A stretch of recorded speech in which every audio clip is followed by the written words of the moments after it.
Well, August 12th, 1988, he passed away. He did. From a heroin overdose. Did you know about the drug use leading up to this, or were you guys not really open to that part of his life? I knew Jean-Michel smoked weed. We all smoke weed. I smoke weed. Right. I did not know that I didn't know that. Yeah. You can answer. Yeah, I did not know that.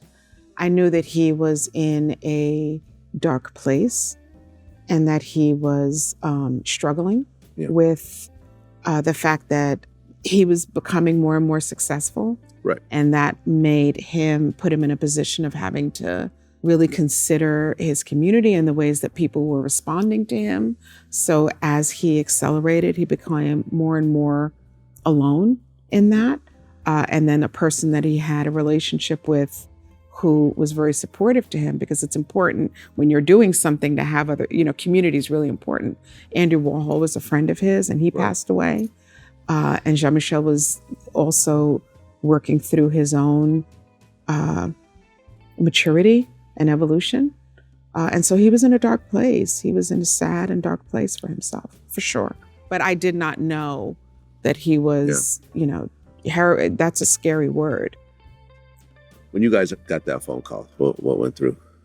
What went through in terms of your emotions? Shock. Yeah. I can only I imagine. don't think it's a phone call that you ever want to receive. Yeah. He was only 27 at the very height of his career, and still a trajectory that was still going up. Mm-hmm. Just shock. I mean, shock. It's like a phone, Well, there was a private funeral that was held on August 17th, 1988. Keith Haring came. Francisco Clemente came. Glenn O'Brien came. Art dealer Jeffrey Deitch. He gave the eulogy. Mm-hmm. How hard was that funeral to attend? Because he was so young. I mean, mid-20s. I think as hard as you can imagine to lose your brother. And to watch your parents lose their child. It was hard. Well, your brother had no will. So therefore, your mother and father got 50% of his estate. And your father, being the businessman that he was, he basically made it his life's work to take over everything that, in terms of his legacy. No, I need to correct you. Is that correct? Our father, being the parent that he was, claimed his son's legacy, went around collecting his artwork. He ensured that whatever was out there got completed, and he claimed the belongings of his son. And at the same time, working a corporate job, working a full-time corporate job. And he went into his son's life and made sure that whoever owed him was held accountable, whether or not they chose to take that offer of accountability. It's a long story. There are stories around that, but he stepped in to make sure that it was very clear that Jean-Michel had a father. Now, he also had a business background. So, of course, his approach is going to be, what do you owe my son? The accounts receivables are still, you don't get to keep it. This is not an opportunity for people to now, just, completely use Jean-Michel and all of that. So, yes, and he was a businessman, but it was about protecting his son and ensuring that his son's legacy was respected. So there was an interview with Stephen Torton, who was Jean-Michel's assistant. And he said that your dad did an incredible job making sure that his son's work was not sold cheaply. You could not publish anything that included Jean-Michel without his approval. He went through everything. He went through movie scripts. He went through licensing. And he really said that your dad was the reason why Jean-Michel's work is at the level that he's at right now. He didn't just take any offer. He saw the value of what he had, what his son had created. And now, like I said, this is the most expensive American artist in history at this point.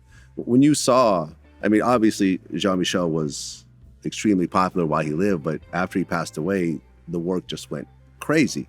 When you saw that happen, how did you feel?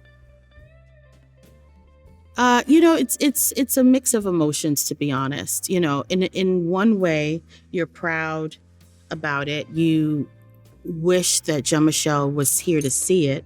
But at the same time, it doesn't, for us, there's a different value to the work. Mm-hmm. And it's not about the monetary value. Mm-hmm. What that signified to us is that there was a person that was willing to spend that amount of money for a particular work. Doesn't mean that all the works will go for that. So, though we acknowledge the moment, it's not something that we kind of are talking about on a daily. Yeah. For us, it's really about the legacy and ensuring the integrity and the work, holding on to our collection and passing that down to future generations. Right, because your dad was the chair of the committee that would review pieces that people claim to be Basquiat. Mm-hmm. So yeah, he created and led the authentication committee. Mm-hmm. And from what I understand, there was hundreds of submissions every year. Thousands. Thousands? Right. If you had one, it was worth millions of dollars. If it wasn't authenticated, then it was worthless, essentially, for whatever that's worth. Because I remember there was a whole thing, it was called the devil on the door. You know what I'm talking about? No. Okay. There was a piece, I guess, in a bodega. It was like a painting of, do you want me to show you to you real quick? Or No. You don't really care? Okay, got it. Anyways, but there was a big debate over whether or not it was real or not. And ultimately, they said it wasn't. Yeah. So Lisane and I really didn't get involved in the authentication of works and the authentication committee. Got it. That actually was shut down way before my dad passed away. Okay. So it really isn't a topic that I think that we can speak to. Got it. So is there still an authentication committee or no? No, the authentication committee, they reviewed over 20,000 submissions over the period of, 17 years or whatever. And the committee was disbanded in 2012. Got it. Because if you had a work and if you wanted it to be authenticated, there was a really large window to do it. Right. And that is really all there is about that. All right. Because in 2008, Jeffrey Deitch actually wanted to get one of Basquiat's painting into Obama's White House. Mm-hmm. We heard that. And he actually managed to get it there during the final Christmas in the White House. Mm-hmm.